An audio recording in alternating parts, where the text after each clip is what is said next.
Je vous invite à vous installer confortablement et à fermer les yeux.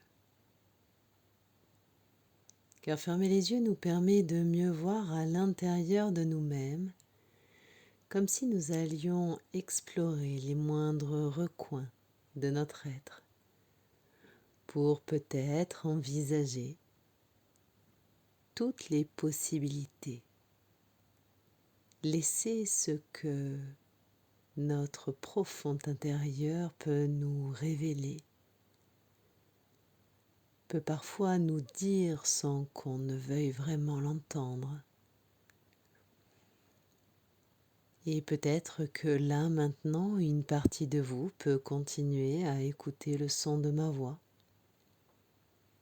pendant qu'une autre partie de vous serait occupée à imaginer peut-être un lieu agréable où vous vous sentez bien et en sécurité. Et je vais maintenant vous raconter une histoire. C'était un musée, un lieu particulier. Un lieu particulier où étaient entreposées des sculptures un peu terrifiantes pour dire la vérité. Terrifiantes finalement, je ne sais pas si le mot est juste. En tout cas, il s'agissait de sculptures exposées, de visages plus précisément, des visages dont les expressions étaient particulières. Finalement, ces visages ne possédaient pas de sourcils qui facilitaient les traits d'expression. Et d'ailleurs, il n'y avait pas de cheveux non plus. Il y avait des quantités de visages exposés les uns auprès des autres, comme pour indiquer quelque chose. Mais c'est comme si ces codes visuels, ces codes d'expression étaient inconnus.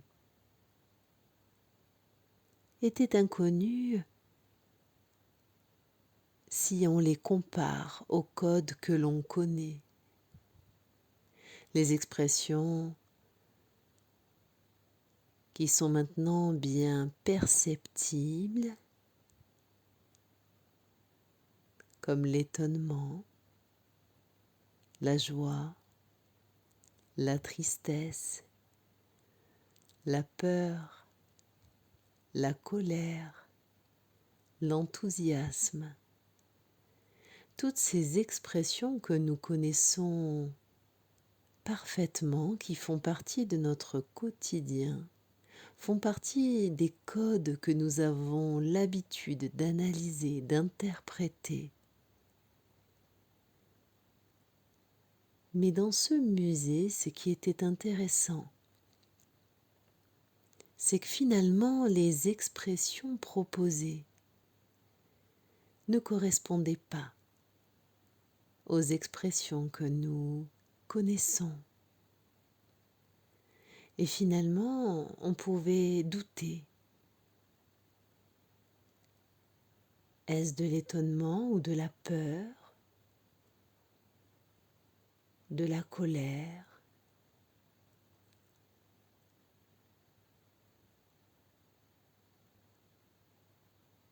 Et nous pouvons percevoir que ces codes qui nous permettent d'analyser, d'interpréter la réaction de l'autre parfois peut nous coincer.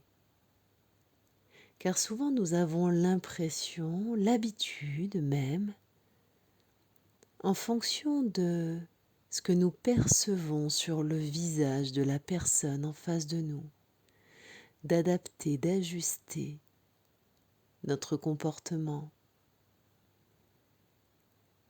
notre manière de nous tenir, notre manière de communiquer même parfois. Et il est peut-être temps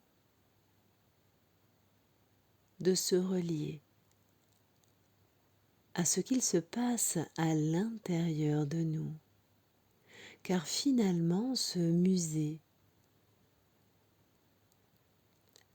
avait été conçu pour nous renvoyer à ce questionnement de l'analyse. Finalement, ce que je perçois, ce qui me permet d'analyser ces émotions de notre quotidien, m'éloigne de ce que je peux ressentir à l'instant T.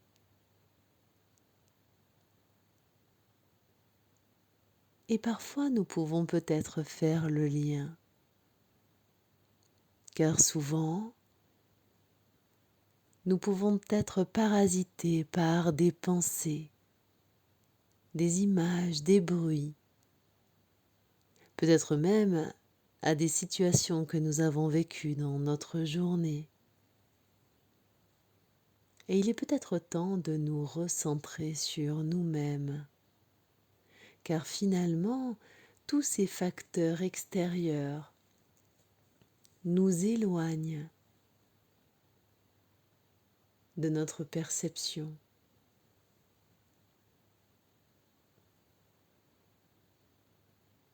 Et si aujourd'hui, nous pouvions nous recentrer sur nous, et si aujourd'hui nous pouvions nous concentrer sur nous, si finalement ce qui vibre à l'intérieur était devenu notre guide à chacun, bien évidemment nous prendrions en compte l'autre, mais dans un premier temps avec un filtre différent, en prenant tout d'abord en considération notre vécu, notre ressenti, notre émotionnel. Et parfois, un jour comme aujourd'hui, en appliquant toutes les choses que je viens d'évoquer dans cette histoire, nous pourrions peut-être retrouver un sommeil plus paisible, un sommeil plus réparateur, en nous recentrant sur nous-mêmes, en laissant passer les interprétations, les jugements, les questionnements, et en se recentrant uniquement sur le ressenti, l'émotionnel, ce que nous vivons au centre de nous-mêmes.